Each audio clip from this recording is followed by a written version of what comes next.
एक गिद्ध की अगर 12 बातों को आपने अपने जीवन में उतार लिया और मन लगाकर सुन लिया तो जीवन में कभी भी धोखा नहीं खाओगे। कैसे हैं आप लोग? उम्मीद करता हूँ अच्छे ही होंगे। आज मैं आप लोगों को एक ऐसी कहानी सुनाने जा रहा हूँ जिसे सुनने के बाद आपको महसूस होगा कि गैर इंसान पर कभी भी भरोसा नहीं करना चाहिए। दोस्तों, कहानी शुरू करने से पहले आपसे मेरा विनम्र निवेदन है कि यदि आप हमारे चैनल पर नए मेहमान दर्शक बंधु बनकर आए हैं तो हमारे चैनल को सब्सक्राइब अवश्य कर लें, क्योंकि आपका एक सब्सक्राइब हमारे लिए बहुत महत्वपूर्ण है।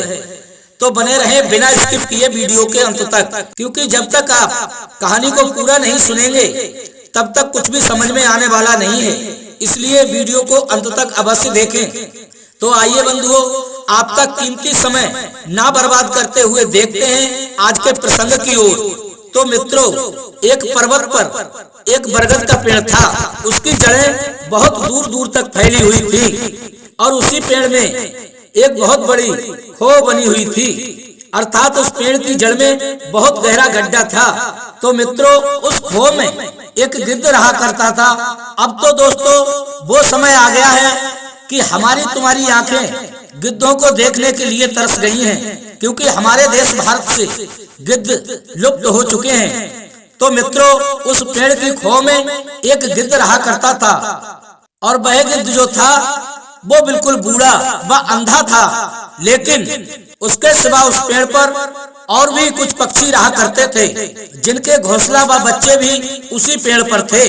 तो मित्रों, उन पक्षियों का ये नियम था कि वे जो भी भोजन संध्या के समय लेकर के आते उसमें से कुछ भाग वे उस बूढ़े गिद्ध को दिया करते थे और उस भोजन के बदले वो बूढ़ा गिद्ध उन पक्षियों के बच्चों की देख रेख किया करता था व उनको अपने जीवन के अनुभव व ज्ञान की बातें साझा किया करता था। ऐसे ही रहते करते काफी समय व्यतीत हो गया। एक दिन क्या होता है, कहीं से घूमता हुआ एक बिलाव उसी पेड़ पर आ जाता है और उन पक्षियों के बच्चों को खाने की नीयत से उस पेड़ पर चढ़ जाता है बंधुओं। और जैसे ही वह बिलाव उस पेड़ पर चढ़ा तो घोंसलों में बैठे पक्षियों के बच्चे चहचहाने लगते हैं। और जब उस अंधे गिद्ध ने पक्षियों के बच्चों की चहचहाने की आवाज सुनी तो उसने जोर से आवाज लगाई, कौन है वहाँ? क्या कर रहे हो? ये बच्चे क्यों चिल्ला रहे हैं? दोस्तों, जैसे ही उस बिलाव ने उस बूढ़े गिद्ध की आवाज सुनी वह घबरा गया, डर से थर-थर कांपने लगा। उसने अपने मन में सोचा, आज तो मैं बेमौत मारा गया। ये गिद्ध आज मुझे छोड़ने वाला नहीं है, आज तो ये मुझे मार ही डालेगा, क्योंकि बिलाव से गिद्ध अधिक शक्तिशाली होता है। तो दोस्तों, ये बात तो सत्य है, जब किसी से ताकत से ना लड़ा जाए तो वहाँ बुद्धि का इस्तेमाल करना चाहिए। दोस्तों, वही उस बिलाव ने किया। जब गिद्ध ने पूछा, कौन हो तुम और कहां से आए हो, यहाँ क्या कर रहे हो, तो वो ढोंगी बिल्ला कहने लगा, आप कौन हो? आप इस पेड़ की खो में क्या कर रहे हो? तभी गिद्ध ने कहा, अरे मूर्ख, तुझसे पूछ रहा हूँ तू कौन है और यहाँ क्या करने आया है? तभी बिलाव बड़े प्रेम से बोला, हे गिद्ध महाराज, मैं एक बिलाव हूँ। तभी गिद्ध ने कहा, बिलाव, तुम इस पेड़ पर क्या कर रहे हो? तुम्हारा यहाँ क्या काम? कहीं तुम इन बच्चों को खाने की नीयत से तो नहीं आए हो? तभी बिलाव ने कहा, नहीं महाराज, मैं इन्हें खाने की नीयत से नहीं आया हूँ, मैं तो ऐसे ही घूमता हुआ चला आया। पर तभी गिद्ध ने कहा, फिर तुम्हारा इस पेड़ पर कैसे आना हुआ? तुम तो बहुत ही हिंसक जीव हो। तभी बिलाव ने कहा, नहीं महाराज, मैंने हिंसा का रास्ता छोड़ दिया है और मैंने मांसाहारी भोजन करना भी बंद कर दिया है। तभी गिद्ध बोला, क्यों? ऐसा तुमने क्यों किया? वो तो तुम्हारा पसंदीदा भोजन था। तभी ढोंगी बिल्ला बोला, क्योंकि अब मुझे इस बात का एहसास हो गया है कि अपना पेट भरने के लिए किसी जीव की जान लेना ठीक नहीं है। इसलिए महाराज, मैंने तो आपकी विद्वानता की पक्षियों से चर्चा सुनी थी, इसलिए आपके दर्शन करने को मैं यहाँ चला आया, नहीं तो मेरा इतना दुस्साहस कहाँ जो आपके पास में भटक सकूं। तभी गिद्ध ने कहा, ठीक है, पहले पेड़ से नीचे उतर आओ, इसके बाद बात करना। तुम्हारा कोई भरोसा नहीं है, कब क्या कर बैठो, इसलिए पेड़ से नीचे उतर आओ। तभी बिलाव ने कपट चाल चलते हुए कहा, हे गिद्ध महाराज, आप मुझे गलत समझ रहे हो, मैं तो आपसे ज्ञान चर्चा सुनने आया हूँ। आप मुझे ज्ञान चर्चा सुनाने की कृपा करें, क्योंकि अब मैं प्रतिदिन गंगा स्नान करता हूँ और हर रोज मैं सत्संग में जाकर प्रवचन सुनता हूँ। अब मैं सभी हीन कार्यों को त्याग चुका हूँ, इसलिए आप मुझे अपने मुखारबिंद से कुछ ज्ञान की बातें सुनाओ, क्योंकि मैंने पक्षियों व जानवरों के मुख से सुना है आप बहुत ही ज्ञानी हैं। इसलिए मैं आप जैसे ज्ञानियों की सेवा करके अपने द्वारा किए गए पापों को धोना चाहता हूँ। इसलिए हे गिद्ध महाराज, मैं आपकी शरण में रहने आया हूँ। तब बिलाव के मुख से ऐसी मनगढ़ंत और कपट भरी बातें सुनने के बाद वो बेचारा बूढ़ा गिद्ध आ गया और उसने उस ढोंगी बिल्ला को अपनी खोह में रहने की अनुमति दे दी। और जैसे ही संध्या हुई, गिद्ध ने उस बिलाव को ज्ञानवर्धक कहानियां सुनाई और सभी पक्षी अपने अपने बच्चों के साथ बड़े प्रेम से घोंसले में सोए। दूसरे दिन जैसे ही सवेरा हुआ, रोजाना की भांति सभी पक्षी अपने अपने भोजन की तलाश में निकल गए और रात्रि में उस ढोंगी बिल्ला ने ये पता लगा लिया कि इस गिद्ध को दिखाई नहीं देता है। अब तो दोस्तों वो बिल्ला बिल्कुल भय मुक्त हो गया और तब उस बिलाव ने अपने मन में विचार किया कि यदि मैंने इन बच्चों को एक बार में ही खा लिया तो मुझे कल फिर भोजन की तलाश करनी होगी। इसलिए मैं एक एक करके इन बच्चों को खाऊंगा ताकि लंबे समय तक मुझे भोजन की तलाश नहीं करनी होगी। अब तो दोस्तों वह बिलाव उन पक्षियों के बच्चों को अपना प्रतिदिन निवाला बनाने लगा और उनकी हड्डियों को उस बूढ़े गिद्ध की खोह में डाल देता था। और वो बूढ़ा गिद्ध नेत्रहीन होने के कारण ये सब देख नहीं पाता था बंधुओं।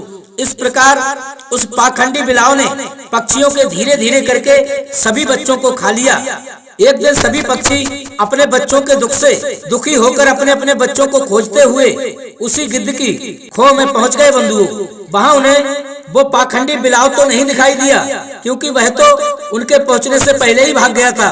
परंतु जब उन पक्षियों ने उस बूढ़े गिद्ध की खोह में अपने बच्चों के अस्थि पंजर अर्थात उनकी हड्डियां देखी तो उनके गुस्से का ठिकाना ना रहा और वे उस गिद्ध से कहने लगे, आपने ही हमारे बच्चों को खाया है, आप ही हमारे बच्चों के हत्यारे हैं। और वे अपने बच्चों का हत्यारा उस अंधे व बूढ़े गिद्ध को ही समझ बैठे।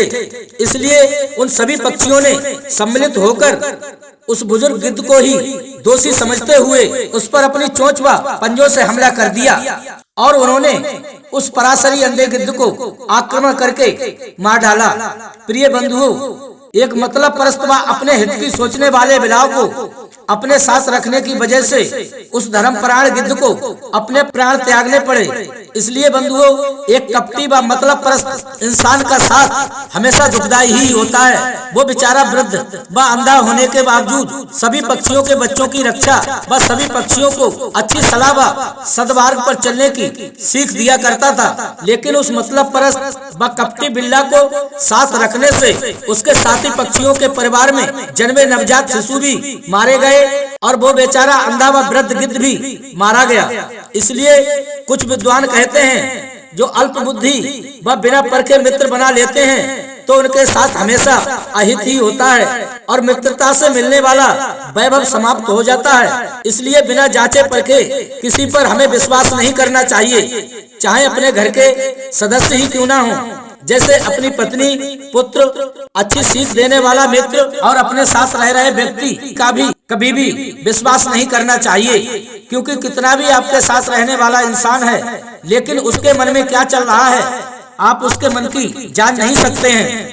जैसे कोई इंसान आपसे देश मांगता है और आप उसके साथ लाख भलाई व एहसान करना, लेकिन उसके मन की नफरत आप दूर नहीं कर सकते हो, क्योंकि उसके मन में आपके प्रति ईर्ष्या का जहर जो भरा हुआ है। नीच व्यक्तियों के आप कितने भी दिल के करीब क्यों ना हो, लेकिन वे समय आने पर अपना असर अवश्य ही दिखाएंगे, अर्थात वो अपना डंक अवश्य ही मारेंगे। इसलिए हमें ज्ञानी व बुद्धिमान सलाह देते हैं कि जो पाप युक्त हैं और जो निस्दिन दुष्टों से संग रखते हैं और उनके मन की भावना को नहीं समझ पाते हैं, वे निरपराध होते हुए भी दंड भोगते हैं, जैसे गेहूं के साथ घुल भी पिस जाता है। इसलिए इन बातों को ध्यान में रखते हुए कभी भी ये 12 लोगों पर हमें विश्वास नहीं करना चाहिए। मित्रों, नंबर 1 औरत, नंबर 2 कपटी, नंबर 3 नेस्ती, नंबर 4 कायर, नंबर 5 प्रतिघाती, नंबर 6 घमंडी, नंबर 7 ग्रह काट, नंबर 8 नमक हराम, नंबर 9 धर्म विमुख, नंबर 10 दुर्जन, नंबर 11 बेरहम, नंबर 12 निष्ठुर।